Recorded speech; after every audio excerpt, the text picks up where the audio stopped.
Hi friends, ఇవాళ మనం పరమభక్తుడైన నందనార్ గారి గురించి ఒక దివ్యమైన కథ విందాం.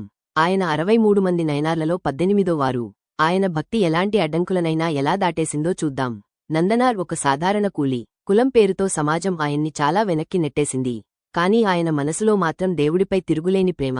శివుడంటే ఆయనకి ప్రాణం. గుడిలోకి రానిచ్చేవారు కాదు, కాని ఆయన ప్రార్థనలు మాత్రం ఆగలేదు. ఒకరోజు ఆయన తిరుపుంగూర్ గుడి బయట నిలబడి శివుణ్ణి ఒక్కసారైనా చూడాలని అనుకున్నాడు. కాని ఒక పెద్ద నంది విగ్రహం ఆయనకి అడ్డుగా నిలబడింది. అయినా ఆయన కోప్పడలేదు. మనస్పెట్టి దేవుణ్ణి ప్రార్థించాడు. వెంటనే ఒక అద్భుతం జరిగింది. ఆ పెద్ద నంది విగ్రహం తనంతట తానే పక్కకి జరిగింది. నందనార్కు శివుడి దర్శనం లభించింది. ఎంత గొప్ప భక్తి కదా! కానీ కథ ఇక్కడే ఆగలేదు. నందనార్ మనసులో ఒక కోరిక మెదిలింది. చిదంబరం గుడిలో నటరాజస్వామి నృత్యం చూడాలని. కానీ కులం పేరుతో సమాజం ఆయన్ని వెనక్కి లాగింది. నువ్వు లోపలికి రాలేవు అని అందరూ అన్నారు.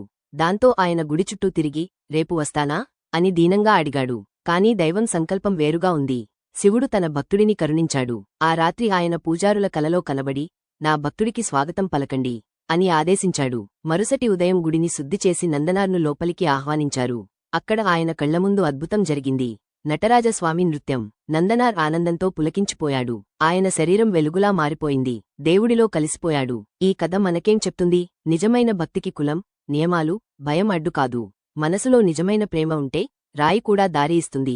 ఫ్రెండ్స్, జీవితంలో కష్టాలు వస్తే నందనార్ని గుర్తు చేసుకోండి. మీ దారిలో నమ్మకంగా ఉండండి. నమ్మకం ఉంటే ఏదైనా సాధించొచ్చు. కథ నచ్చిందా? అయితే లైక్ చేయడం, షేర్ చేయడం మర్చిపోకండి. ఇలాంటి మరిన్ని కథల కోసం మా ఛానల్ను సబ్స్క్రైబ్ చేసుకోండి. ఓం నమ శివాయ.